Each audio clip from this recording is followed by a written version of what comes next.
Saludos, le doy la más cordial bienvenida a este nuevo segmento del curso de Sociología y Acción Bíblica.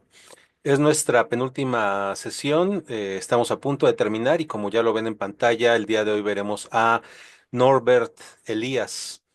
Y entrando directamente en materia, Norbert Elias es un académico, un erudito en el área de sociología. La vida de él es algo particular y la vamos a analizar brevemente en la primera diapositiva. Pero antes de llegar a ella, déjeme comentarle algunos datos breves. Norbert Elias nació en 1898 y murió relativamente reciente, y esto digo que relativamente reciente en 1990, comparado con el resto de los sociólogos que hemos estudiado durante estas sesiones. Norbert Elias nació en el Imperio Alemán, ya inexistente, y por diversas razones que también vamos a ver a continuación, terminó nacionalizándose británico. Él tenía una tendencia neutra, es decir, no era ni liberal ni era conservador, y también iremos enterándonos de por qué a lo largo de las sesiones, a lo largo de estas diapositivas que vamos a ver más adelante. Norbert Elias era judío, y esto le trajo complicaciones a su vida por diferentes razones. Era de clase media, de clase media alta, y resumiendo, era sociólogo y académico, y su obra más famosa es El proceso de la civilización, libro que vamos a revisar el día de hoy, lo vamos a analizar. Eh, Ahí en la imagen aparece una muestra de la primera edición del proceso de la civilización.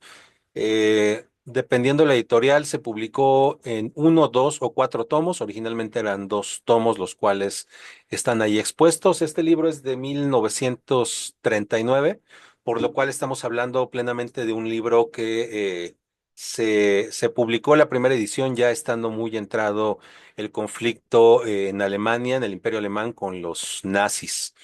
Norbert Elias era judío, entonces por razones obvias, pues tuvo problemas con este régimen que gobernaba en el lugar donde él nació. El trabajo de Norbert Elias fue poco conocido durante la mayor parte de su vida, porque no fue sino hasta los años 70 que fue redescubierto por el mundo de la academia.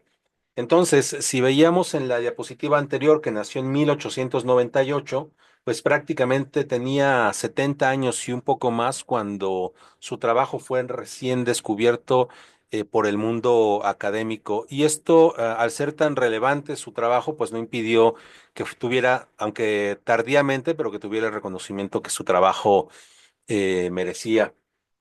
Elías trabajó en el Instituto Sociológico de Mannheim, en Frankfurt de Meno, en Alemania. Allí se desarrollaban investigaciones de una corriente que se le llamó Escuela de Frankfurt. Sin embargo, Norbert Elías no comulgaba con la postura de los investigadores que allí colaboraron, lo cual pues le permitió desarrollar con toda libertad su propia corriente de pensamiento sociológico. Este instituto cerró sus puertas en 1933 tras la llegada de los nazis. Ya todavía faltaba un tiempo para la Segunda Guerra Mundial, pero el régimen nazi empezaba a tener alguna influencia que perjudicó a Norbert Elias por ser judío. El joven Elías ya había presentado su tesis, pero esta no fue formalmente aceptada debido al conflicto político que se avecinaba sobre los judíos. Así que no es sino hasta 1969, es decir, ya teniendo él 71 años, 71, 72 años, que se publica esta tesis, es decir, 36 años después de haber sido presentada. O sea, una tesis que tuvo que esperar mucho tiempo para ser conocida por el mundo. En 1933, el mismo año del cierre del instituto, Elías huye a París debido a su condición judía. Y aquí es donde empieza lo más trágico de la existencia de Elías, mas no menguó su genio como sociólogo, porque los padres ya ancianos de Norbert permanecieron en Breslavia en 1933. Su padre muere bajo el régimen nazi y 7 años después, en 1940, su madre es asesinada en un campo de concentración En el 40 es apresada, en el 42 es asesinada en un campo de concentración por el régimen nazi. Entonces, Norbert Elias no estuvo exento de estas complicaciones derivadas de la guerra y del antisemitismo. Después de una abundante vida académica en el campo de la sociología y del tardío reconocimiento a su labor, murió en Ámsterdam el 1 de agosto de 1990. Es creador de una sociología a la que se le ha llamado sociología figuracional, la veremos el día de hoy, o sociología de procesos. Se le conoce con estos dos nombres, sociología figuracional o sociología de procesos. Y en esta se entretejen magistralmente los aportes de Marx, Weber, Durkheim y Freud. A Marx, Weber, Durkheim ya los hemos visto. A Freud, pues por ser un tema de psicología, no lo veremos en esta ocasión, pero pues más o menos todos estamos enterados del trabajo de Freud y el aporte de Freud en la psicología. Elías fue un hombre interesado en múltiples campos de estudio, los cuales pudo relacionar a través de un concepto clave. Eh, es un tanto peculiar el campo de investigación de Norbert Elias porque podría parecer que fue un investigador disperso, mas no fue así. Él relacionó temas o estudió temas desde el desarrollo de la profesión marítima o de la profesión naval. Estudió también la corte de Luis XIV de Francia, el Rey Sol. Estudió también el abandono que es experimentado por aquellos que están moribundos. También tuvo que ver su trabajo con la tensión que existe entre dos grupos pues sí, grupos adversos o contrarios. Y lo más peculiar del caso fue que también estudió la historia del tenedor, y no solamente la historia del tenedor, sino la historia de las maneras o de las formas sociales o de las normas de etiqueta que deben de respetarse frente a la mesa. Y también hablaremos de este último aspecto, pero en general estudió las normas de etiqueta, pero el tenedor fue como que uno de los temas particulares. Y este hombre era tan genio, que a través de este estudio de las formas en la mesa, fue que pudo conceptualizar de qué trata la civilización, qué es la civilización, qué no es la civilización, y nosotros, enfocándolo a un tema de iglesia y de congregaciones, pues vamos a ver cómo nos afecta este tema de la civilización definido por Norbert Elias. Entonces, todos estos conceptos precisamente tan dispersos, los unió bajo precisamente lo que decía hace un momento, bajo el concepto de civilización. ¿Qué tiene que ver la vida de un marino con la corte de Luis XIV, con la sensación de abandono de los moribundos, con la tensión social entre dos grupos rivales y las formas y las maneras en la mesa? Pues todo esto definió o le ayudó a definir a Norbert Elias de qué trata la civilización. Y entonces el concepto de civilización presenta un problema porque es un término que lleva consigo una serie de cargas morales y prejuicios. Vamos a ver cuáles son algunos de estos prejuicios. Y por ejemplo, nos podemos hacer la pregunta, ¿los pueblos indígenas están menos civilizados que las sociedades del primer mundo? O en la historia de los imperios, los conquistadores llegaron para civilizar a los conquistados, que es un poco lo mismo que la pregunta anterior, porque generalmente los pueblos que llegaban, o las sociedades que llegaban a conquistar eran sociedades europeas, y encontraron en muchos de los casos a pueblos indígenas que no pudieron realmente defenderse. Entonces estaba esta conceptualización de que el conquistador llegó a civilizar al conquistado, con lo cual ya el término civilización nos da un cierto dejo de que el aparentemente civilizado es mejor moralmente o tecnológicamente o ideológicamente que el que está conquistado, que el que está siendo conquistado. Es decir, el menos civilizado debe de obedecer a su amo porque el amo está más civilizado que el pueblo que está siendo conquistado. Entonces Norbert Elias pues no estaba como muy conforme con este concepto de civilización en un sentido de superioridad. También se preguntaba si la civilización se ha confundido con el derecho del colonizador de someter al colonizado. La manera de tratar a los desamparados en otro tema que tiene que ver con la civilización, entre los que se encuentran los ancianos, los incapacitados, los seres que habitan en la naturaleza, como las mascotas que tenemos en casa, muestra el nivel de civilización de una sociedad. Pues actualmente hay gente que piensa que sí, que la manera que tenemos de tratar a cualquier ser que esté en una posición de cierta desventaja o desamparo, como es desde una mascota hasta un anciano postrado, por ejemplo, por situaciones de enfermedad, pues la forma de tratarlos demuestra el nivel de civilización que tiene una cultura o una persona. Y también Norbert Elias se cuestionaba si realmente eso definía lo que es civilización. Preguntamos también, ¿la gente civilizada es aquella que controla adecuadamente sus emociones, es decir, las reprime y con ello afecta su salud mental? Eh, También se tiene el concepto de que alguien muy civilizado es alguien que puede controlar sus emociones de manera adecuada y no reaccionar visceralmente. Así que Norbert Elias también dijo, ¿será que eso es civilización? ¿Eso es lo realmente civilizado?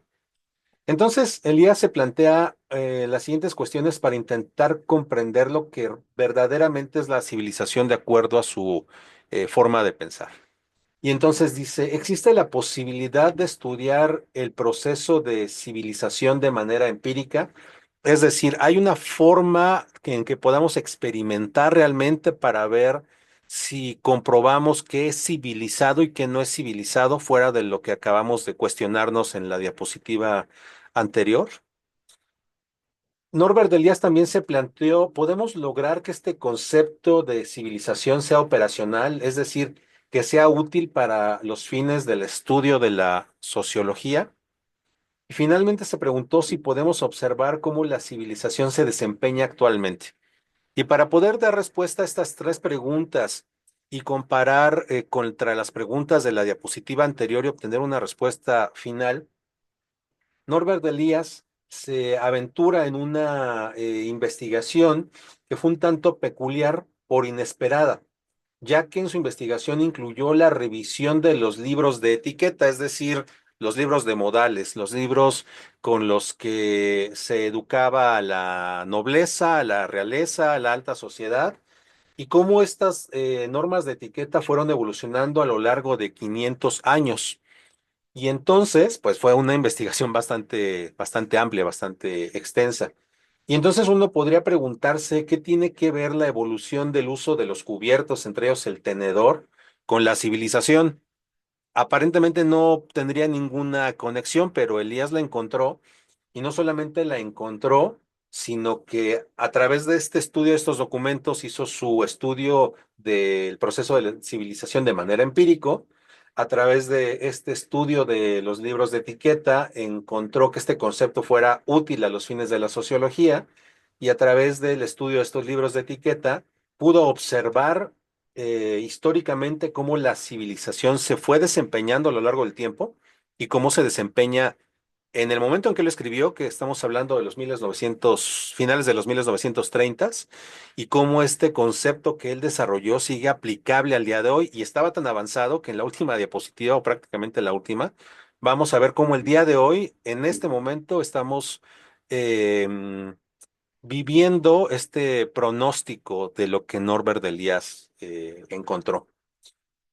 A través de la evolución de los cubiertos y de la asimilación de las normas de etiqueta por parte de un grupo social, se puede discernir una tendencia, una clara dirección. A esta tendencia Norbert Elias la llamó proceso de civilización. Y esto es muy importante, porque cuando Norbert empezó a estudiar estas normas de etiqueta, lo que encontró él fue, sí, efectivamente, las normas fueron evolucionando, pero lo más importante es que estas normas fueron siendo asimiladas gradualmente. Primero por un grupo social pequeño, podía ser la realeza o un miembro o una familia de la realeza que existía en aquel momento, pero estas normas empezaron a propagarse y a asimilarse por otras familias y por otros grupos hasta que estas normas se hicieron de uso general. Y esta generalidad en la realeza fue permeando hacia estratos cada vez inferiores, y esto llegó al punto en donde pues cualquiera de los que estamos en este momento presentes en vivo o los que están viendo la grabación de esta sesión, pues no les es ajeno utilizar un cuchillo, una cuchara y un tenedor. O sea, eso ya para ninguno de nosotros es algo raro. Sin embargo, en el momento en que Norbert Elias empieza a estudiar estos documentos, pues el uso de un cuchillo, una cuchara y un tenedor no era la generalidad. Lo que nosotros ya tenemos asimilado y damos por hecho, hace 500, 700 años no era lo común. De hecho, aterrizándolo en un tema de historia bíblica, para la cultura de Jesucristo, pues no era como lo más común usar tenedores, cuchillos. Es más, el tipo de comida que comían, pues no era como para usar un tenedor. Se comía con las manos o en algún momento se comía utilizando lo que hoy conocemos como pan árabe o el pan ácimo que se utiliza en algunas ceremonias de Santa Cena. Y era cortar un pedazo de pan que se parece más a una tortilla como lo conocemos en México y con eso tomar directamente el alimento de un tazón o de varios tazones compartidos. Todo esto lo comento porque entonces lo que nosotros damos por hecho como normal, pues para el momento en que Norbert Elias lo empezó a estudiar, pues no era la generalidad de los documentos que él estudió. Y aquí hay una ilustración que me gusta mucho porque, como dicen, una imagen dice más que mil palabras. Y entonces ahí tenemos una imagen que está mostrando el proceso de evolución de un cuchillo. Desde los pedernales prácticamente que se utilizaban en la Edad de Piedra, que ya tuvimos oportunidad de estudiar en el curso de geografía bíblica, hasta pues un cuchillo ya de autor prácticamente. Ya hay cuchillos de marcas de chefs que tienen sus propios cuchillos con hojas de titanio y cosas muy extravagantes, muy estrafalarias. Lo más importante de todo esto es que la civilización da identidad y sentido de pertenencia al grupo. Entonces, Norbert Elias, al estudiar los libros de etiqueta, no estaba estudiando un tema de historia culinaria, sino lo que estaba estudiando fue cómo estos grupos poco a poco fueron cada vez asimilando y normalizando el uso de los cubiertos. Y entonces, por raro que parezca, cuando cierto grupo social normalizó el uso de instrumentos para comer, esos instrumentos le daban a este grupo identidad y sentido de pertenencia. Es decir, que si tú comías todavía sin usar cuchillo, cuchara o tenedor, eso de inmediato te descalificaba para pertenecer a ese grupo social, porque ese grupo social que utilizaba estos instrumentos había desarrollado instrumentos de civilización que los separaban del resto de la sociedad, aunque pertenecían a grupos sociales más grandes. Pongo el ejemplo nuevamente de la realeza. La realeza en cualquier país donde todavía exista, España, Inglaterra, Suecia, por ejemplo, Holanda inclusive, la realeza sigue formando parte de la sociedad de su país, pero es un grupo, un subgrupo dentro del grupo mayor. Tiene su propio nivel de civilización, por decirlo de esta manera, de acuerdo a los términos de Norbert Elias. Y entonces, esto que Norbert Elias descubrió, no olvidemos que lo que estamos viendo son descubrimientos sociológicos no específicos, sino maneras de trabajar que se pueden extender a otro tipo de terrenos de investigación, que es lo que vamos a hacer en este momento. Este descubrimiento de Norbert Elias derivó en lo que vamos a ver a continuación. Se pudo definir que la civilización tiene que ver más con la asimilación de ciertas costumbres y prácticas de manera general en una sociedad, más que de un estado de moralidad avanzada, como lo veíamos en las diapositivas anteriores.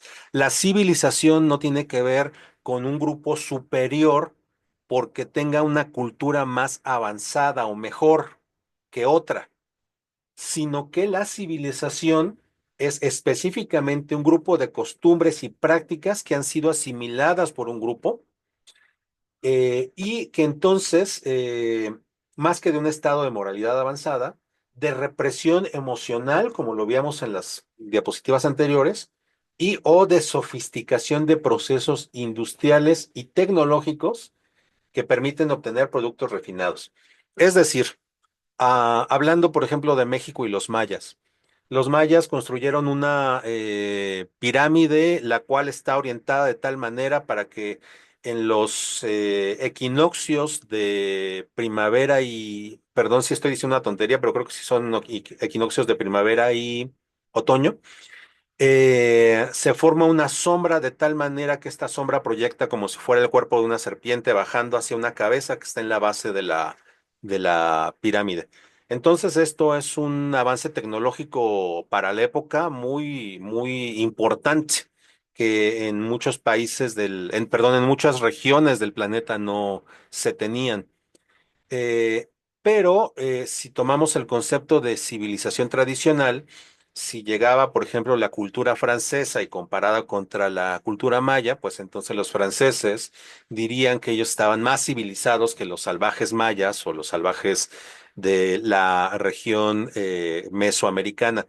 Eso lo pudieron hacer de primera mano los españoles, ¿no? Quienes fueron realmente quienes llegaron a conquistar esas regiones.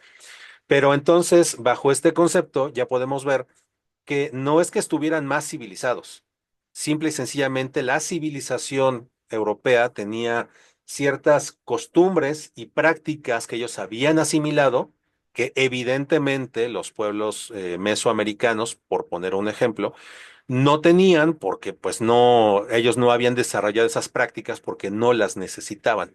Las civilizaciones eran distintas, no eran mejores una que la otra en términos de lo que estamos viendo para fines de sociología. Esta asimilación se realiza mediante el equilibrio de la presión social y las restricciones personales.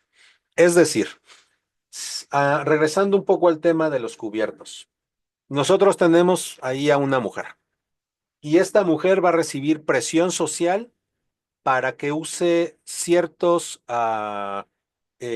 utensilios a la hora de comer. Y esta mujer puede de su interior resistir o no resistir a esa presión social. ¿Cómo es que los grupos logran diferenciarse de otros grupos en cuanto a la civilización? Bueno, pues nosotros, ya cualquier persona en su casa tiene al menos un cuchillo, un tenedor y una cuchara. Y una vez que esto ha sido asimilado por la generalidad, los grupos de élite, pues entonces ahora desarrollan que la cuchara para la mantequilla, y el cuchillo para la carne, y el cuchillo para el pescado, y el cuchillo para el pollo, y el tenedor para el postre, y entonces empiezan a hacer esto más complejo para poder diferenciarse del resto de los grupos. Si esta mujer quisiera pertenecer a ese grupo social, a su civilización, entonces recibiría una fuerte presión social para aprender a utilizar toda esta serie de instrumentos que una plebeyo, si fuera el término de la realeza, pues no tiene en su casa o no los necesita o no los requiere. ¿Y en verdad son algo necesario? Pues no, pero para poder civilizarte y entrar al grupo social al que se pretende, pues hay que saber utilizar esos instrumentos.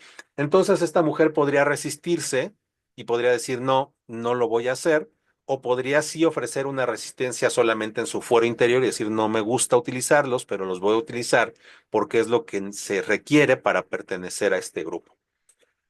Vamos a pasar de algo aparentemente, que ya vimos que no es, pero aparentemente intrascendente y superficial, como los cubiertos, a algo más profundo que sí atañe verdaderamente a la iglesia, para que podamos ver cómo estos descubrimientos de Norbert Elias no fueron superfluos ni banales, sino que verdaderamente tienen trascendencia. Entonces, regresemos al tema de la presión social. Ya no hablemos de cubiertos, ahora hablemos de ideologías. Y entonces esta mujer, esta misma mujer, va a empezar a recibir presión social de parte de otras mujeres bajo un concepto que es la sororidad, es decir, la solidaridad específicamente de una mujer hacia otra mujer o de un grupo de mujeres hacia otras mujeres. Entonces, esta mujer empezará a recibir presión social a través de la sororidad para que acepte la idea de que el aborto para todo México y el aborto legal y el aborto para América Latina y toda América Latina es necesario. Y entonces, si ella no se solidariza con esta causa, con este concepto de que el aborto es necesario y es un derecho, pues entonces esta mujer empezará a ser rechazada por otras mujeres que ya hayan asimilado esta idea para que a través del rechazo, la presión social expresada a través del rechazo, esta mujer doble sus defensas internas y se sume al grupo de mujeres que está pugnando por la idea de que el aborto no es algo solamente bueno, sino el aborto es algo necesario y el aborto es algo que por sororidad hay que aceptar, de lo contrario será una mujer que está rechazando al resto de las mujeres. Entonces, aquí es donde vemos que la palabra tiene poder. Y lo sabemos porque nosotros somos mujeres y hombres de palabra en el sentido de que somos escriturales. Asistimos a la Biblia para poder tener respuestas a las diferentes situaciones que se presentan en nuestra vida. Entonces, asistimos a la escritura porque es la escritura, la Biblia es palabra y la palabra tiene poder. Y entonces la palabra de Dios tiene poder, pero nosotros siendo hechos a imagen y semejanza de Dios, desafortunadamente para algunas situaciones nuestras palabras también tienen poder. Y entonces si generamos el concepto sororidad, que es la solidaridad de mujeres hacia mujeres, pues aquella mujer que no se solidarice con otras mujeres es enemiga de las mujeres. Eh, es un razonamiento falaz, pero funciona. Tan funciona que ahorita lo vamos a ver. Bueno, entonces, esta mujer recibirá presión social de parte de otras mujeres. Llegará al punto en donde, como está en la imagen de la parte inferior, dice, María fue consultada para ser madre de Dios. Eh, pues también es un razonamiento falaz, ¿no? Pero obviamente no conocen de la escritura, pero utilizan la presión social no solamente de una mujer hacia otra mujer, sino utilizan la religión, y déjenme utilizar el término religión, utilizan la religión en la que no creen para presionar a otra mujer para que acepte este argumento de todo lo que implica la ola verde, que entre otros intereses representa al derecho al aborto. Bueno, entonces, una vez planteada esa idea, ¿cómo va a reaccionar esta mujer? ¿Cómo de su fuero interno va a resistir o no hacia esta idea? Porque si la presión social es más fuerte que la resistencia interna, la consecuencia lógica es que esta idea ingrese en la mente de esta persona y no sea resistida si es que no tiene buenas defensas internas. Entonces, pensemos que esta mujer es el prototipo de muchas mujeres. No es que todas sean iguales, pero vamos a pensar para fines de ilustración que así es. Y cada una de estas mujeres tiene ideas distintas acerca de esta ideología del aborto, por poner un tema. Porque, insisto, podríamos hablar del aborto o podríamos hablar de si ser calvinista o no, o de si creer en la ciencia o no. Todo evento social puede ser analizado sociológicamente, pero estamos hablando específicamente del aborto. Entonces, cada mujer en esta sociedad tiene una postura en específico respecto al aborto y forman grupos por grupos de ideología, qué es lo que opinan acerca del aborto. Pero vamos a pensar que tomamos una fotografía en este momento de cómo está la sociedad y qué es lo que piensa acerca de este tema, y vamos a dejar que pase un tiempo. Pero antes de que dejemos que pase ese tiempo, vamos a preguntar a estas mujeres, ¿tú qué opinas acerca del aborto? ¿Es importante legalizarlo o no? Y entonces la mujer de verde dice sí, las otras mujeres de negro dicen no, otras que están de morado dicen depende, y el depende sabemos que es depende si la mujer ha sido violada o si no fue violada, eso no lo vamos a discutir aquí, pero simplemente tienen esa postura. Hay otras en naranja que dirán, pues no lo sé, la verdad es que nunca lo había pensado, y alguna otra mujer que diga, pues no tengo una postura ni sí ni no, simplemente no me interesa. Pero bueno, vamos a dejar que corra rápidamente el tiempo y por decir rápidamente el tiempo podemos hablar de lustros o de decenas de años. A veces ya con lo avanzado de las tecnologías de información y de comunicación, pues pueden pasar solamente años. Eh, pero bueno, pasa una cantidad X de tiempo y entonces ahora vemos que las mujeres ya han cambiado de color porque ya pasó el tiempo. Y entonces el proceso de civilización, como lo mencionó Norbert Elias, ahora ya no es como evoluciona el cuchillo que les mostraba esa imagen, sino ahora es cómo ha cambiado el color y el color representa la forma de pensar. Entonces, el proceso de civilización ha seguido su curso uniformando las opiniones de un grupo social. Y como lo veíamos con los cuchillos y los cubiertos, si tú quieres pertenecer a la realeza o a un grupo social que te interese, pues vas a recibir presión social para aprender a utilizar el cuchillo de la mantequilla y el cuchillo del helado y el cuchillo del flan suave y el cuchillo del flan duro. Y entonces aquí la presión social te inclinará, ¿quieres pertenecer a este grupo? Entonces tienes que aceptar la idea. Y si tus defensas internas no son fuertes, vas a terminar asimilando la idea. Luego entendemos por qué en las universidades, en las preparatorias, en las secundarias y hasta allá en las primarias, empieza a empujarse esta ideología, porque es cuestión de tiempo y de presión para que la persona acepte si es que no tiene un concepto interno fuerte. Y entonces, ¿quiénes son los más débiles? Pues generalmente los que tienen los desinformados. Y los desinformados por naturaleza son los más pequeños, porque están evidentemente formando su manera de ver el mundo. Entonces, por eso es que tenemos grupos como Disney con su ideología progre o que le llaman ya en inglés woke, con sus impulsos desde muy pequeños para que acepten estas ideas y no tengan defensa. Y como hay padres que por las características de sus trabajos o de su manera de ver el mundo no tienen la atención suficiente hacia los más pequeños o hacia los universitarios que todavía son hasta cierto grado bastante maleables, pues entonces la escuela o la televisión o la sociedad que está interesada en estas culturas, pues es la que forma el pensamiento de estas personas y para que cambien de color pues es cuestión de tiempo. Es cuestión de presión social y de tiempo. Y entonces ya lo vimos aquí, ya varias mujeres, ya casi todas son verdes. Tenemos 2, 4, 6, 8, 10, 2, 4, 6, 8, 10, 12. Y de esas 12 ya son 2, 4, 6, 8 las que entonces cambiaron una postura de otro tipo a una postura, digamos, la verde, que la verde significa el aborto legal es necesario, justo y es un derecho, ¿no?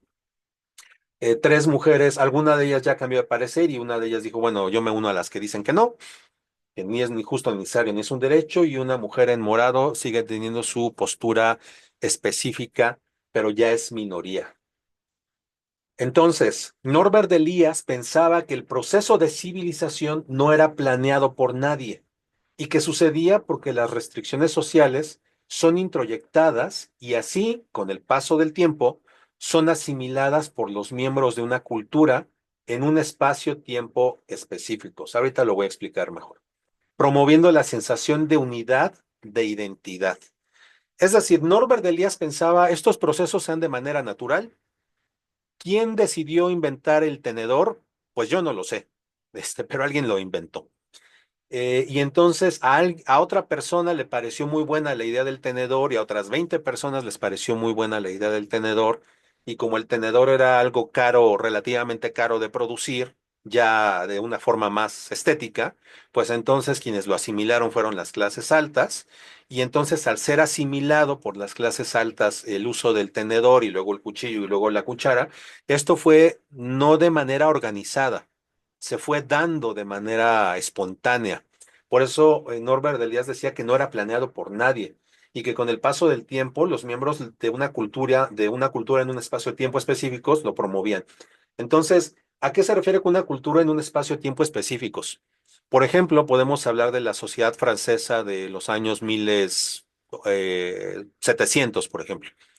Ellos ya tenían asimilado el uso de los utensilios, de los utensilios de cocina, de mesa. Entonces, si tomamos esa fotografía, entonces esa cultura tiene ese espacio y ese tiempo. Francia, 1700, ¿ok? Ahí a eso nos estamos refiriendo con la cultura de ese espacio-tiempo en específico, porque no olvidemos que Norbert Elias estudió 500 años de este tipo de documentos. Entonces, él pensaba que no era planeado por nadie, pero, desde la primera clase nosotros hablamos que la sociología sirve, entre otras cosas, para gobernar. Y entonces, como lo hemos visto en otras sesiones con otros sociólogos, nos dimos cuenta de que sus descubrimientos, una vez que conocemos cómo funciona la sociedad de acuerdo a su perspectiva, podemos tomar ciertos elementos, manipularlos y entonces hacer un proyecto de ingeniería social, el cual ya no es, como decía Norbert Díaz, no planeado por nadie, sino que al contrario, la ingeniería social sí es planeada, sí tiene una intención, sí tiene objetivos específicos y tiene una hipótesis a través de la cual se manipulan ciertos elementos para poder ver cómo avanzamos en obtener el objetivo de nuestra investigación o no. Eso ya lo hemos hablado en alguna otra sesión. Entonces, este proceso no planeado, como lo decía Elías, al conocer cómo funciona, sí puede ser manipulado y dirigido mediante la ingeniería social. Y como lo he mencionado en sesiones anteriores, hablando del caso mexicano, que es el que por obvias razones conozco más, les he mostrado a través de imágenes recientes y de noticias de no más de 2 meses atrás, cómo mi país está en un proceso en tiempo real de ingeniería social. Lo estamos viviendo en México de manera muy fuerte. Entonces, este proceso que Elías pensaba que no era planeado por nadie, pues probablemente en 1939, perdón, 1939, cuando publicó el libro del proceso de la civilización, pues nunca se imaginó que sí pudiera realmente hacerse un proceso de ingeniería social ya planeado, diseñado, intencionado. Estamos hablando que también en los 39 pues no había la tecnología que tenemos el día de hoy, ni había internet, ni había muchas cosas que el día de hoy sí hay. Bueno, entonces pasamos de los cubiertos al proceso de implantar ideas dentro de una sociedad. Sí, Margarita, escucho. Gracias, profesor. Es que no tengo la computadora cargada y entonces no puedo investigar simultáneamente con la clase. La palabra introyectada, ¿cómo se define? Ok. Introyección es cuando, es más, lo vamos a ver ahorita en la siguiente diapositiva, y si no queda claro, lo retomamos, pero sí, sí lo vamos a ver en un momentito más para que quede más claro. Gracias. Bueno, aquí en esta diapositiva simplemente se ha reacomodado el grupo de mujeres para que sea más claro verlo. Y vamos a acordarnos de Tocqueville. Ya vimos a Tocqueville y vimos que él vivió durante la Revolución Francesa una situación muy difícil en donde a una buena parte de su familia la asesinaron en el gobierno del terror o el reinado del terror, que según este gobierno, pues mataba a las personas de manera muy humanitaria a través de la guillotina, ¿no? Para que murieran, democráticamente y murieran, lo más pacíficamente posible.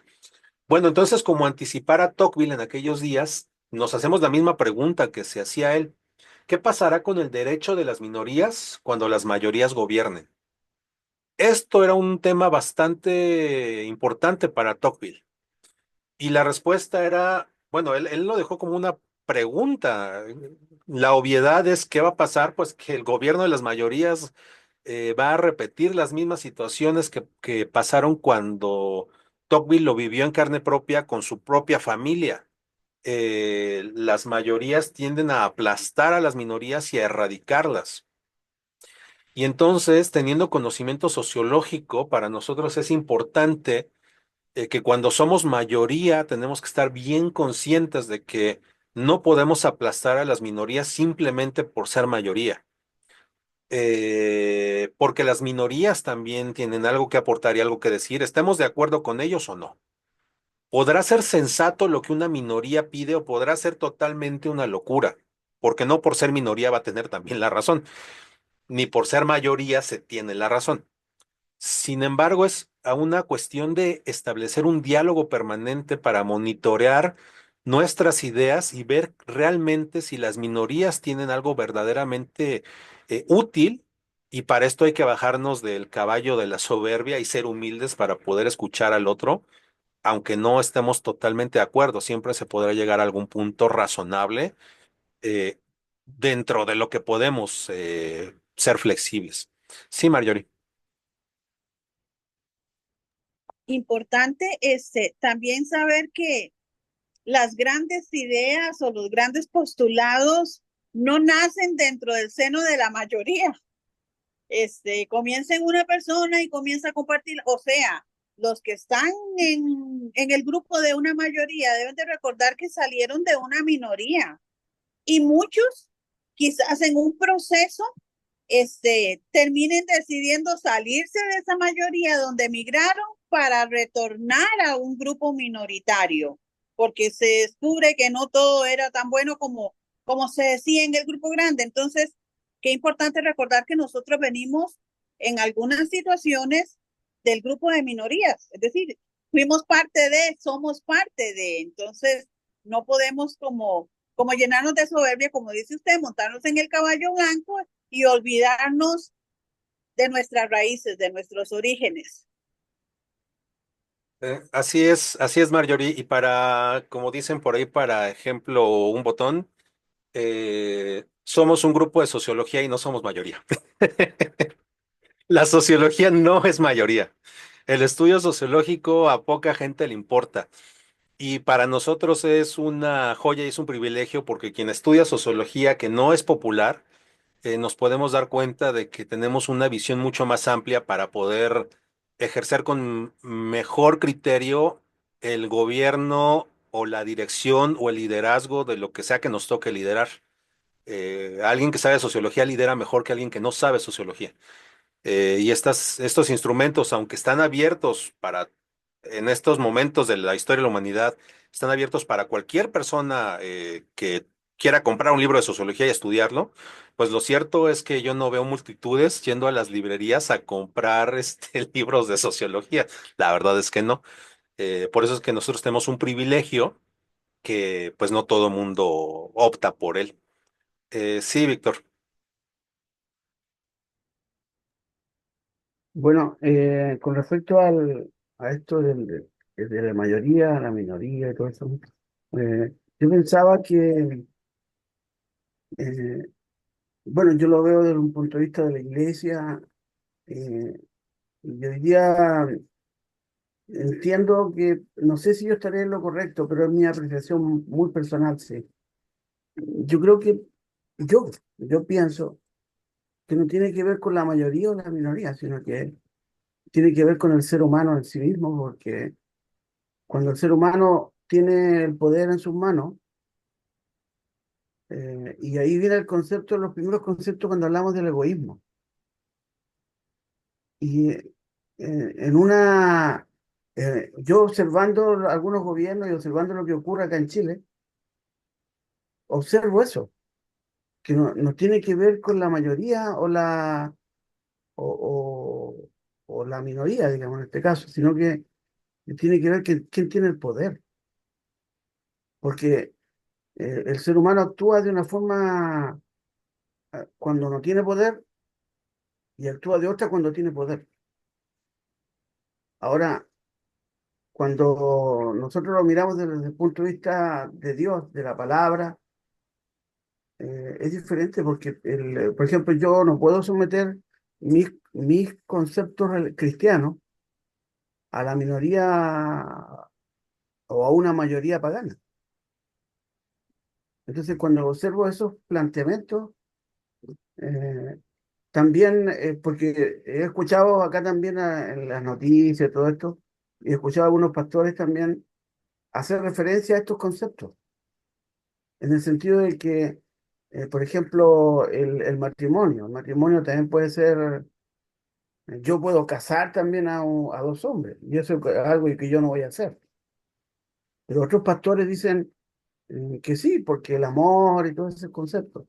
Entonces, me hace razonar o pensar de esa forma, todo esto. Puedo estar equivocado, a lo mejor puedo tener una visión un poco media cuadrada, no sé, o a lo mejor estoy proyectando algo bajo un concepto muy particular, a lo mejor, pero es una visión que cuando escucho, observo.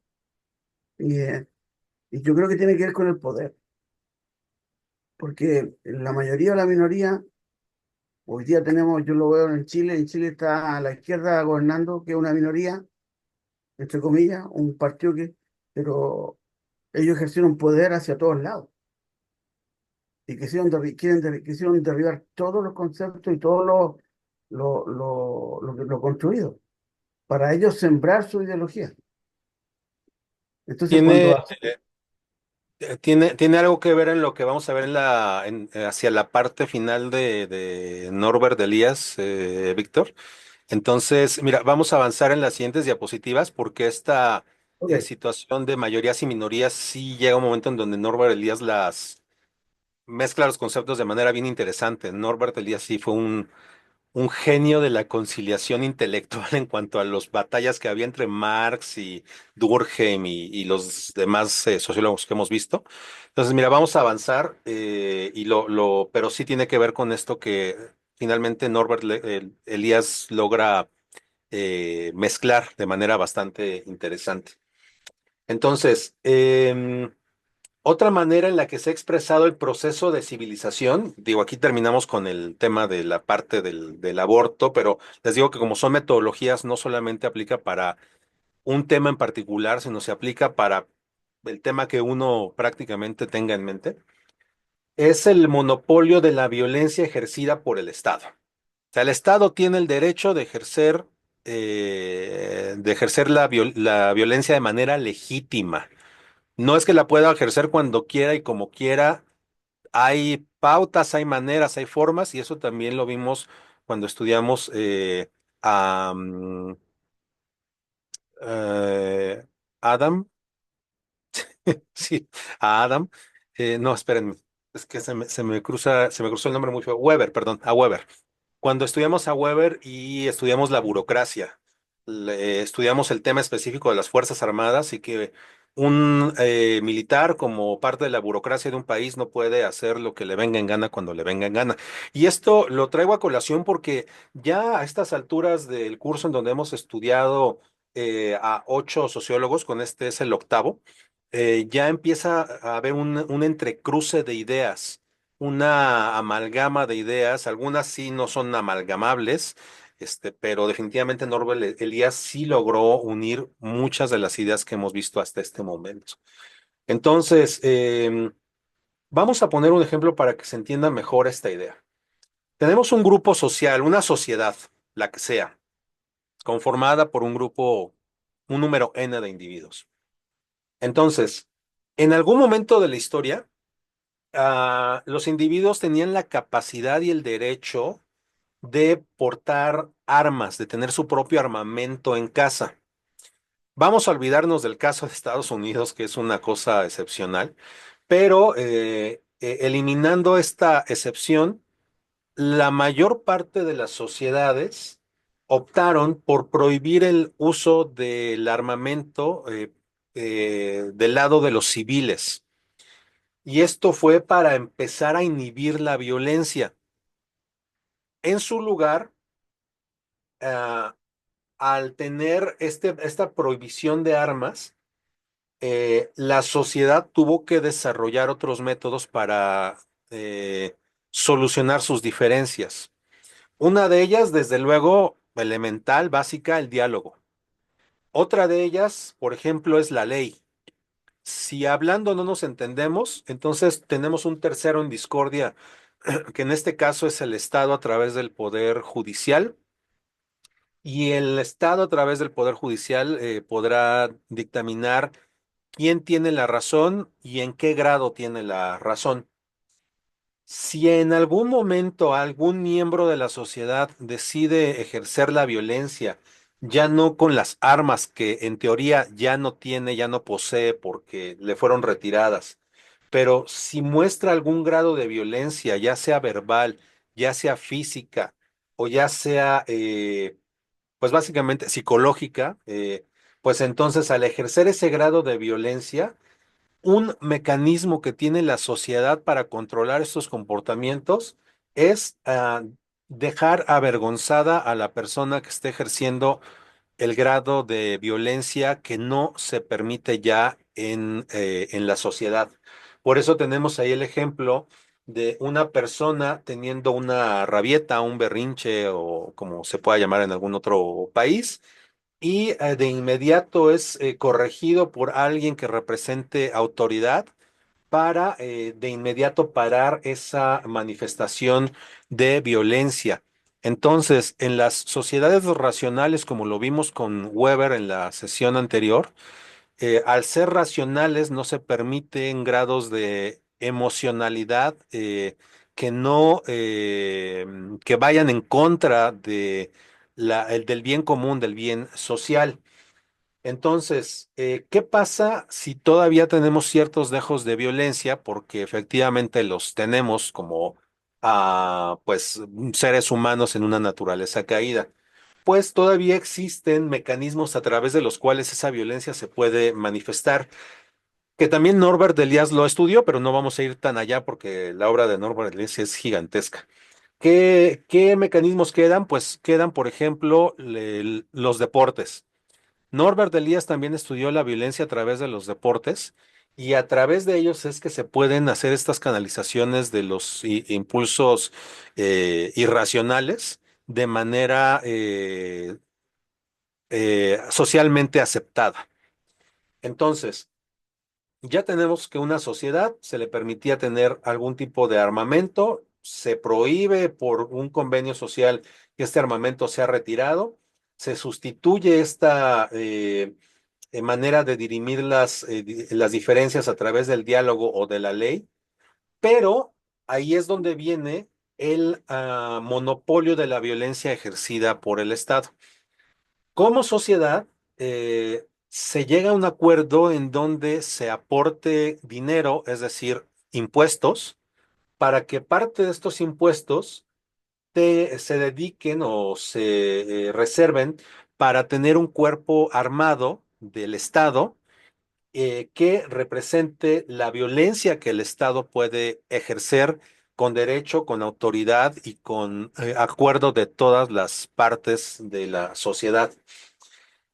A su vez, este dinero sirve no solamente para tener un cuerpo de eh, policías o de grupos armados legales y que representen a toda la sociedad para guardar el orden social, sino que con el paso del tiempo, de acuerdo a al acuerdo social, estas fuerzas armadas deben de ser cada vez más poderosas, no solamente para guardar la paz interior, sino para proteger a las sociedades de amenazas externas.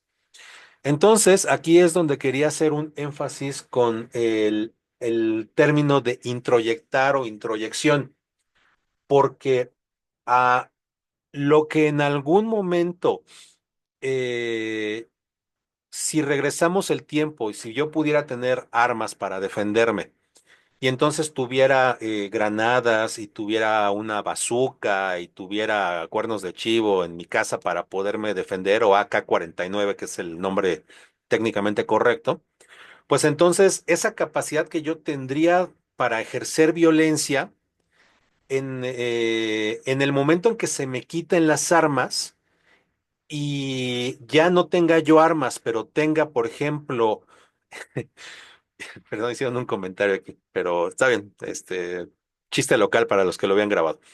Entonces, en el momento que me quiten las armas, pero en lugar de las armas me den una señal, y por ejemplo, vamos a pensar que por convenio social, este muñequito va a representar la capacidad que yo tengo de las armas que me han retirado, pero que aunque yo no las tenga en mi domicilio, esta señal significa que puedo seguir ejerciendo la misma autoridad que tenía como cuando tenía yo las armas en mi casa. Entonces, ahora la sociedad va a entender que esto es el símbolo que representa la capacidad de ejercer violencia. Pero yo ya no tengo armas, ya lo único que tengo es un símbolo.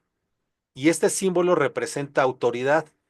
Para un policía, por ejemplo, aquí en México hay policías que están desarmados, no tienen ningún tipo de armamento real más que, pues a veces una macana, que una macana comparada contra una pistola o contra una bazuca, pues es absolutamente nada. Pero la gente en teoría debería de respetarlos porque portan un símbolo que significa que tienen la capacidad de ejercer daño, aunque verdaderamente no lo tengan, porque no tienen armamento. Entonces, a esa idea de lo que en algún momento fue, que es que yo tuviera un arsenal en casa, pero que ya no es en este momento, ya no tengo el arsenal en casa, pero sigo teniendo la capacidad de ejercer cierto daño, aunque no de inmediato, pero puedo hacerlo. A eso se le podría llamar que es un proceso de introyección, en donde yo entiendo un símbolo que significa algo que ya fue, que ya no es, pero que tiene una equivalencia en cuanto al valor de lo que en algún momento significó. Entonces, a eso podemos llamarlo un proceso de introyección. Entonces, aquí es donde podemos hacer varias preguntas, como ¿qué es lo que sucede cuando el Estado introyecta el uso legítimo de la violencia, pero olvida el fin para el cual le fue otorgada? O sustituyendo la palabra introyección, lo diré. ¿Qué es lo que sucede cuando un Estado entiende, ha asimilado que la gente lo respeta, que la gente le tiene miedo, que la gente no va a levantarse en contra de estos cuerpos armados? Es decir, todas estas ideas las eh, pasa de el exterior hacia el interior de la mente de cada soldado, la mente colectiva de los cuerpos armados. Eso es introyectar. Entonces, ¿qué es lo que sucede cuando el Estado o los cuerpos armados del Estado se dan cuenta y hacen suya la idea de que el uso legítimo de la violencia es de ellos, pero olvidan que se les dio esa capacidad de ejercer la violencia para mantener el orden interno y para proteger de las amenazas externas a ese grupo social? Entonces esto se vuelve muy peligroso cuando olvidan esta situación porque tienen las armas y de manera paradójica tienen el dinero que la sociedad les da a través de los impuestos. Entonces tienen armas y tienen dinero, es decir, poder para ejercer daño contra la sociedad que deberían de proteger y que los sigue manteniendo porque el uso, el cobro de impuestos no es algo voluntario, es algo, por eso se llaman impuestos, porque es impositivo, es obligatorio. ¿Qué sucede cuando la autoridad y la ley ya no son respetadas? Aquí la pregunta es, abarca otra esfera. Ya pasamos de la esfera en donde la autoridad excede sus facultades a, a la esfera en donde la autoridad y la ley no son respetadas por parte de la sociedad. ¿Qué pasa cuando una sociedad pierde la capacidad de dialogar? ¿Qué provocamos cuando no escuchamos a los que piensan diferente? Y estas preguntas están relacionadas con la diapositiva anterior, en donde el orden social está hecho de tal manera que como ciudadanos ya no tenemos o no tendríamos o no deberíamos de tener la capacidad de ejercer violencia ni física, ni verbal, ni a través de las armas, ni a través de las amenazas, sino que tendríamos que tener la capacidad de arreglar nuestras diferencias a través del diálogo. Pero si ya no somos capaces de dialogar en una sociedad entre personas o grupos con diferentes ideas, pues entonces el fin para el cual se inventó el diálogo empieza a degradarse. ¿Qué pasa si estamos entre dos grupos sociales distintos y no podemos dialogar? Pues llevamos las diferencias delante de la ley. Pero ¿qué pasa entonces si quien se encarga o debería de encargar de aplicar la ley es corrupto y no aplica la ley y hace uso de su autoridad no para aplicar la ley, sino para beneficiarse económicamente, la mayor parte de las veces, de quienes están llevando el caso delante de, de esta figura de autoridad. Si eso tampoco funciona, si el diálogo no funciona, entonces lo más probable es que la sociedad empiece a encontrar camino para regresar a métodos violentos para hacer valer su punto de vista o su razón.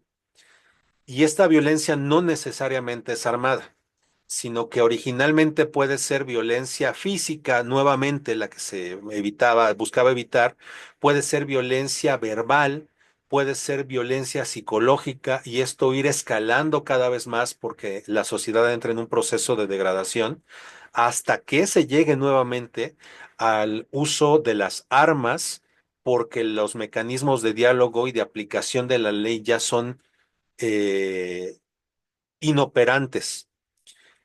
Y regreso un tanto a la clase, a la sesión en donde veíamos, estudiábamos un tanto la teología de la liberación, en donde si recuerdan, la teología de la liberación sí tiene cierta apertura a poder utilizar la fuerza de las armas para liberar a los oprimidos de su estado, del estado en el que se encuentran.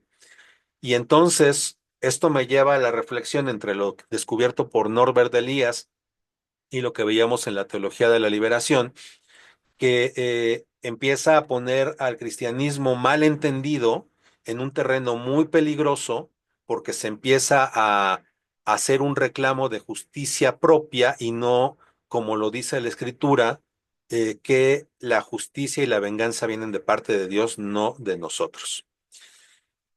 Estas ideas que estoy presentando en este momento no son habladas prácticamente en la iglesia, en la iglesia cristiana, en el cristianismo. Son temas que se evitan, son temas que mejor no se tocan, porque desafortunadamente tenemos temas tabú. Desafortunadamente, como lo hemos visto, la ideología del aborto, pues el aborto en algún momento también fue un tema tabú, un tema del que no se habla, un tema que no se toca, y precisamente por no tocarlo y no hablarlo, tomaron a la iglesia desprevenida estas ideologías y han logrado penetrar en la mente de gente que les decía, la gente más desprotegida es la gente que no está bien informada, que no tiene información y por lo tanto no tiene criterio. O como lo dice la escritura en Oseas, si mal no recuerdo, mi pueblo perece por falta de conocimiento. Y entonces no estamos hablando solamente de conocimiento escritural, sino conocimiento de estas situaciones que estamos aprendiendo a través de estos cursos. Bueno, am, este mecanismo de control social de violencia sublimada, como lo vimos en el caso anterior de las armas, de violencia sublimada o introyectada, sublimada es mandarla por otros canales, es decir, yo puedo tener impulsos violentos y los mando a través del deporte y eso es seguir siendo violento pero de una manera socialmente aceptada y que realmente no hace daño. O introyectada, la violencia introyectada es cuando, insisto en estos ejemplos, yo veo, por ejemplo, a mis padres pelear siendo muy pequeño, veo que ellos no solamente discuten verbalmente, sino que se golpean, se agreden físicamente, y entonces yo como niño puedo introyectar la idea de que la violencia física y verbal está bien, y esa es la manera en la que se deben y se pueden resolver los problemas. Entonces, no me lo dijeron abiertamente, no hubo una enseñanza en donde alguno de mis padres dijera, a ver, ven hijo, siéntate y te voy a enseñar cómo se resuelven los problemas. Y los problemas se resuelven insultando y golpeando. No, no lo hacen de esa manera, sino que yo viendo la situación, entiendo, asimilo que así es como se resuelve. Entonces, eso significa cuando yo introyecto una idea. Lo veo, lo intuyo y lo hago mío. Y tan lo hago mío que termino repitiendo la historia. Eso es introyectar. Entonces, eh, este mecanismo de control social de la violencia sublimada o introyectada fue puesto en práctica, por ejemplo, por el rey Sol Luis XIV de Francia. ¿Cómo puso en práctica este mecanismo Luis XIV? El rey Sol, mediante el sistema de cortesanos, logró domesticar la violencia al premiar a quienes mantenían a raya sus impulsos violentos. Y esto es real. Él hacía concursos a través de los cuales, si delante de una situación difícil, su corte, sus cortesanos, la gente que vivía con él en su palacio, lograban dominar estos impulsos, entonces les daba reconocimientos que eran pues títulos nobiliarios y que en la mayor parte de las veces eran títulos nobiliarios que no servían para nada, porque no implicaban ni riqueza, ni tierras, ni absolutamente nada más que el reconocimiento del rey. No siempre era así, pero en muchos casos fue así.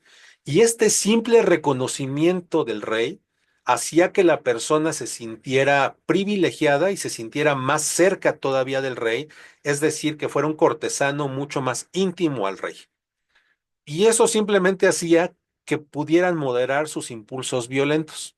Es decir, ya no había necesidad de las armas, sino que ahora se les daba un símbolo, como el que yo les mostré, se les daba un símbolo de que cierto cortesano había superado cierta situación de manera satisfactoria.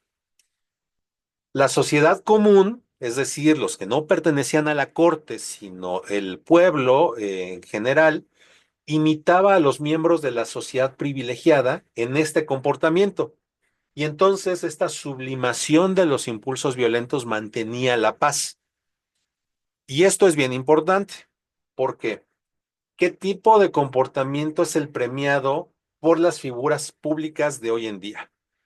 En la época de Luis XIV, con el Rey Sol, se premiaban el control de los impulsos y de las emociones y se traducía como somos gente civilizada, que ya vimos que la civilización se refiere a otra cosa. Pero para el día de hoy, a través de los ejemplos que tenemos en los medios de comunicación, definitivamente no se premia el que se sublimen o se controlen los impulsos. Al contrario, la mayor parte de los realities, de los reality shows que pasan en cadenas de televisión abierta, lo que impulsan, de hecho, es dar rienda suelta a cualquier tipo de impulso visceral o de reacción impulsiva que tenga el individuo sin medir las consecuencias. Y si el experimento social que hizo Luis XIV sin querer le funcionó, pues ya vemos que la influencia de figuras públicas que representan cierto estatus y cierto grado de poder, pues sí repercute en los seguidores de este grupo de personas. A lo mejor no es tan reciente, pero un ejemplo que fue muy famoso fue el ejemplo de Britney Spears, cuando se hizo liberen a Britney, todos somos Britney, y entonces había bandos que estaban a favor de Britney Spears, otros de la emancipación legal de su padre, otros que estaban a favor del padre, pero la mayor parte estaban a favor de Britney Spears y hasta hicieron manifestaciones afuera del juzgado para hacer algún tipo de presión. Y Britney Spears acabó muy mal. Y es muy fácil entrar a Instagram y ver el Instagram de Britney Spears para ver cómo está su vida en este momento. Entonces, ese es el tipo de influencia que realmente ejercen en este día las figuras públicas en sus seguidores. Ya acercándonos al final de esta sesión, recordemos un poco a Weber. Weber nos hablaba del individualismo metodológico. Y este individualismo metodológico quería decir, o quiere decir más bien, porque es una metodología que todavía se usa, que los eventos sociales o las situaciones sociales se entienden desde un nivel micro hacia un nivel macro. Es decir, lo que le pasa a un individuo que afecta a otro individuo, que afecta a otro individuo, llega un momento en donde es tan grande que forma un movimiento social o un fenómeno social. Entonces, para Weber, las explicaciones de los fenómenos sociales parten de lo micro y se dirigen a lo macro. Pero Durkheim decía que no. Durkheim decía que los hechos sociales solamente se explican a través de otros hechos sociales.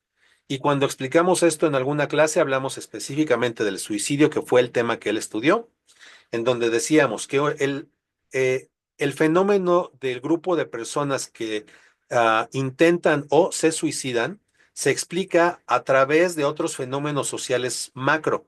Por ejemplo, la religión, el estado civil, el nivel de ingresos, el nivel de educación. Todos estos macros combinados explican por qué un grupo de personas se suicidan o no, o intentan suicidarse y no lo logran. Pero para Elías pensaba que los sociólogos no deben estudiar a los individuos, como lo propone el individualismo metodológico de Weber, que acabo de reexplicar, ni tampoco las estructuras sociales, como postula el funcionalismo americano, o llamado también holismo sociológico, de Durkheim, que acabo de explicar. Es decir, Elías decía, no es como dice Weber exactamente, ni es como dice Durkheim exactamente. Para Elías, lo que deben de estudiar los sociólogos son algo que llamó figuraciones. Y esta palabra nos suena muy rara, pero ahorita la vamos a tener clarísima porque la vivimos todos los días. Las figuraciones de los seres humanos, que son las largas cadenas de interdependencia en las que nos encontramos. Es decir, explicado de manera gráfica, Durkheim decía, ni Weber tiene toda la razón, ni Durkheim tiene la razón, sino todo lo contrario. Es decir, los dos tienen parte de la razón. ¿Y cómo fue que Norbert Elias fusionó estas dos ideas? Pues de una manera muy sencilla. Él explicaba, es más acertado observar un evento como una fase pequeñita de un proceso social más largo y profundo. O en la sociedad figurativa, en la sociología figurativa, que es lo que la teoría que propuso Norbert Elias, las personas interactúan en conjuntos de relaciones interdependientes. Pero regreso al tema, como una imagen explica más o habla más que mil palabras, lo vamos a ver de manera muy clara. El concepto de Norbert Elias es este. Y creo que esto ya nos empieza a hablar de un fenómeno tecnológico que vivimos y que aplicamos y que utilizamos todos los días, llamado redes sociales. Norbert Elias en 1939 ya hablaba de redes sociales.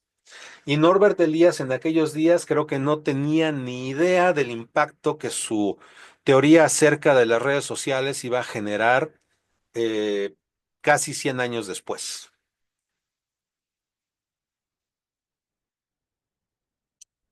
Norbert Elias, a través de esta sociología figurativa, que traducimos como redes sociales actualmente, eh, creo que no alcanzó a vislumbrar el impacto que iba a tener esto. ¿Y cuál es una aplicación real de un mal uso de las redes sociales o de la sociología figurativa de la que Norbert Elias habló por ahí así de 1939? Bueno, pues esta es una noticia de octubre 25 del 2022, ya tiene 2 años esto, pero es relativamente reciente, del diario electrónico de Forbes, en donde nos dicen manipulación, persuasión y redes sociales. ¿Cómo influyen las redes sociales en las decisiones políticas? ¿De qué recursos se valen para ganar simpatizantes usando las redes sociales?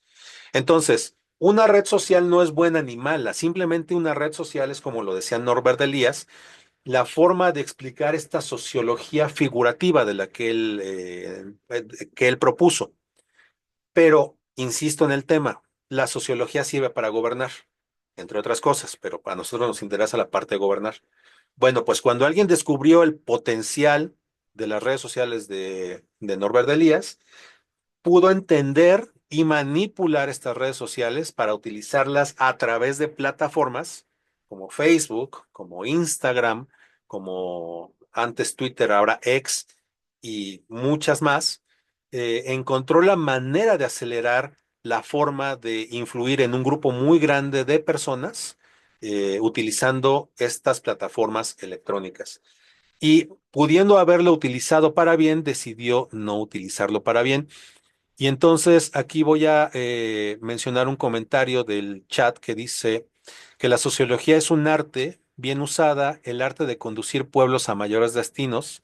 Mal usada es el arte de controlar y dominar a las masas. Y efectivamente así es. Y desgraciadamente la mayor parte del uso que se le está dando el día de hoy, al menos desde mi percepción, eso para fines comerciales, a ver cómo vendemos más lo que sea que vendamos, sin importar la cualidad o el aporte social del producto, o para ver de qué manera manipulamos a nivel político, que a final de cuentas es una manera de vender. No vendemos cosas, vendemos políticos, vendemos ideas, pero igual es vender. Eh, Otro ejemplo latinoamericano de alguien que estudió también este asunto del proceso de la civilización, la sociología figurativa y el mal uso de ella. Es un estudio que dice impacto de las redes sociales en el proceso electoral colombiano cuando se llevaron a cabo las elecciones de Congreso y Presidencia en el 2018. Ahí está el nombre de los autores, la publicación en donde se hizo este estudio y, bueno, en la parte de abajo viene la referencia bibliográfica que podrán ustedes obtener cuando tengan a la mano el documento digital que les presento. Es un documento corto, pero también explica cómo es que las redes sociales fueron utilizadas para influir en ya un proceso electoral nacional. Llegamos a la parte de las preguntas para poder tener una idea de cómo se aplica esto a la iglesia, cómo se aplica el proceso de la civilización de Norbert Elias a la iglesia. Y son preguntas que tienen la finalidad de pensar, de hacer un ejercicio de evaluación, de autoevaluación, tanto personal como del grupo social al que pertenecemos. Y pues primero, la civilización como proceso mediante el cual una sociedad adopta ciertos comportamientos y costumbres como válidos, afecta también a la iglesia. Recuerda, por ejemplo, la ilustración de la evolución del cuchillo. ¿Qué ideas, comportamientos o costumbres ha ido adoptando la iglesia como válidos y que no eran aceptables para la iglesia del libro de Hechos de los Apóstoles? Es decir, ¿qué situaciones ya la iglesia ha adoptado como normales, como válidas, como correctas, que si comparamos contra la primera iglesia cristiana que existió, podríamos decir, estamos aceptando como válido algo que no deberíamos de aceptar como tolerable?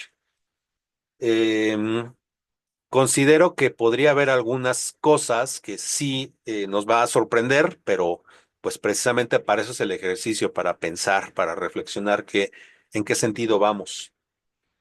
¿Qué costumbres, ideas o comportamientos, es decir, qué proceso de civilización hemos ido adoptando en la congregación como válidos, como permitidos, y que hace algunos años no eran considerados como parte del código de esa iglesia local? Es decir, hay congregaciones que empiezan con cierto comportamiento y que tratan de apegarse fuertemente a la escritura, pero al paso del tiempo no es seguro, pero es probable, es posible que el apego hacia la escritura se vaya relajando y que llegue un momento en que cuando comparas cómo era la congregación hace 10 años de cómo es ahorita, pues probablemente hemos adoptado cierta civilización, ya ahora entendiéndolo técnicamente como lo podemos entender, que no es aceptable o que no debería de ser aceptable. También lo podemos pensar en el sentido contrario. Probablemente la congregación ha estado también civilizada en ese sentido, civilizada de acuerdo a la escritura, que somos más bíblicos o que estamos más apegados de lo que éramos antes y que ya tenemos comportamientos que son verdaderamente escriturales que antes no teníamos. Pero me inclino a pensar también en la otra posibilidad en un sentido negativo, porque por alguna razón Cristo en el Apocalipsis hizo un llamado muy amoroso, pero a la vez enérgico a las diferentes iglesias, porque con el paso del tiempo, la mayor parte de ellas tendieron a degradarse más que a perfeccionarse. Entonces, basado en esta propuesta de Cristo o en este llamado de atención o en esta advertencia, es que hago esta pregunta. Se pueden mencionar comportamientos que pueden ser tanto positivos, como lo acabo de mencionar, como negativos. Entonces, ahí habría que hacer un ejercicio bien importante de autoevaluación, a ver cómo vamos. Y mejor contestarle una pregunta de un curso que contestarlo cuando Cristo venga y nos cuestione acerca de lo que hemos estado haciendo con su novia, con su esposa. ¿Qué presiones sociales son aquellas con las que tu congregación tiene que lidiar constantemente? Recordemos la imagen de la mujer que tiene unas flechas apuntando hacia ella. ¿Qué fuerzas o qué presiones sociales la congregación local tiene que resistir de manera constante? Cada congregación tendrá su propio llamado, sus propias presiones específicas, además de las presiones sociales de la iglesia internacional que todos tenemos. Cada iglesia local tiene también sus temas específicos. ¿Qué presiones sociales son aquellas con las que tú tienes que lidiar con frecuencia, tú como persona? Eh, ¿Qué elementos específicos tiene tu congregación para oponer resistencia a las presiones sociales? Es decir, en las flechitas que van de esta mujer que tenemos en la ilustración, las flechas que van de ella hacia afuera, esas flechas representan elementos de defensa. Entonces, ¿qué elementos específicos de defensa tiene tu congregación para oponer resistencia a las presiones sociales de las que hablaste en la pregunta número 3? ¿Cómo está equipada tu congregación para defenderse de estas presiones sociales? Que vimos el tema del aborto, pero podríamos ver muchos más. Cada iglesia tiene los suyos, ¿no? ¿Qué elementos específicos tienes tú como persona para oponer resistencia a las presiones sociales? La misma pregunta anterior, pero a un nivel personal. ¿Cómo puedes monitorear tus creencias a lo largo del tiempo para verificar si estás siendo civilizado por el ambiente local? Y ya vimos que civilizado es como, en términos entre nosotros, para fines de este curso, podríamos traducir o equiparar civilizado como adoctrinado. Entonces, ¿qué elementos tienes tú para hacer un registro a lo largo del tiempo y ver si no te están adoctrinando y no te has dado cuenta? O si sí te están adoctrinando, pero para Cristo o para el mundo. Porque esto es muy sutil. Y mientras más se repite, mientras más presión hay de los medios y mientras más se habla de un tema y mientras más el mundo lo dice de manera totalmente natural, cuando te das cuenta ya compraste ideas que no tenías que haber comprado. Entonces, ¿cómo lo monitoreas para que no te pase esto? Fundamenta tu siguiente respuesta en lo aprendido en la sesión de hoy. Y la pregunta es, ¿por qué es importante respetar la autoridad y la ley? ¿Por qué es importante respetar a la autoridad y la ley? No estoy diciendo que la autoridad y la ley sean necesariamente buenas, ¿eh? Tampoco estoy diciendo que sean malas. De eso se trata la reflexión de la pregunta. Considerando lo aprendido en clase, ¿por qué es importante mantener el canal de diálogo abierto con quienes no piensan igual a nosotros?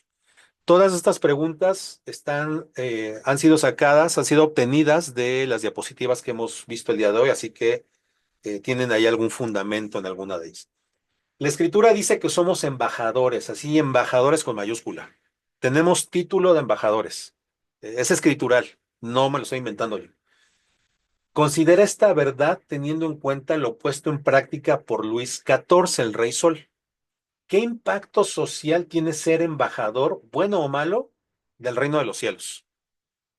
El Rey Sol no tenía embajadores, tenía cortesanos. Y el Rey Sol tenía la manera de adoctrinar a sus cortesanos. Y el adoctrinar a los cortesanos tenía ciertas consecuencias. Entonces, ¿qué impacto social tiene ser el embajador del reino de los cielos? Y nosotros no somos adoctrinados porque a veces hasta podría sonar como que estamos amaestrados, pero porque Dios nos ama y nos educa, no nos, eh, no nos da condicionamiento como si fuéramos perritos o gatitos, o Dios nos ama, nos educa, pero nos educa para ser embajadores. Entonces, ¿qué impacto social tiene ser un buen embajador o un mal embajador del reino de los cielos? Descarga el PDF que se encuentra en la siguiente dirección electrónica y responde si identificas en la vida real alguno de los elementos que se mencionan allí. De ser así, comenta en qué situaciones has visto que se han aplicado estas estrategias a nivel nacional, estatal o regional. Es un documento de 2 páginas, o sea, es muy, muy cortito. Les voy a compartir este vínculo por el canal de Telegram para que nada más le puedan ahí picar al link y los lleve directamente a la página y no tengan que copiar todo el dato. Considera este ejercicio como un análisis de lo anticipado por Norbert Elias desde los años 30 del siglo anterior, es decir, como un anticipo de un análisis de las redes sociales. Se van a encontrar con esto que es interesante en este documento, que además fue escrito por otro sociólogo ya entrando en terrenos de la sociología como tal. ¿Alguna de las estrategias del artículo anterior, del artículo que van a leer de 2 páginas, han sido puestas en práctica con intención o sin intención por alguno de los líderes de tu congregación o por ti mismo? Ya se enterarán pues, de qué se trata, ¿no? Y la última pregunta, toma la ilustración de la siguiente página, la que les voy a mostrar, y escribe en ella las presiones que vienen del exterior y la respuesta que viene de tu parte hacia esos factores. Usa citas bíblicas como respuesta a esas presiones. Y la ilustración es esta. Entonces, la recomendación es que lo puedas imprimir y que entonces en las flechas de presión social pongas cuáles son las presiones sociales y en las flechas de la respuesta de ti hacia las presiones sociales puedas poner versículos de la escritura que te digan por qué sería bueno poner resistencia a esas presiones sociales que te invitan a hacer algo que no es correcto ante los ojos de Dios. Bueno, con esto terminamos esta sesión y estoy con ustedes de nuevo. Les agradezco a quienes están viendo esta sesión de manera grabada. Gracias por quedarse con nosotros. Como saben, después de estas sesiones tenemos siempre una conversación con quienes están participando en vivo. Si quieres ser parte de estas conversaciones, ya sabes que es necesario inscribirte en poliandes.com para que puedas consultar allí la oferta académica, la manera de acceder a los diferentes cursos que tienen reconocimiento pues legal en varios países. Así que no pierdas la oportunidad, ve a poliandes.com en este momento, revisa qué hay disponible. Y si hubiera alguna sugerencia que quieras hacer acerca de algún curso, bueno, pues también ahí puedes hacerla a través de el correo electrónico, el WhatsApp o los diferentes canales que hay disponibles. Ya sabes que cualquier comentario que quisieras hacer, si lo ves en una sesión grabada, puedes en la caja de aquí abajo poner tus comentarios, los leeremos con mucho gusto y responderemos a la brevedad posible de acuerdo a nuestras posibilidades académicas también, si no nos ponemos a investigar. Te agradezco mucho haber pasado este tiempo con nosotros y me quedo en tiempo real con quienes asistieron a la sesión en vivo. Hasta muy pronto. Bye.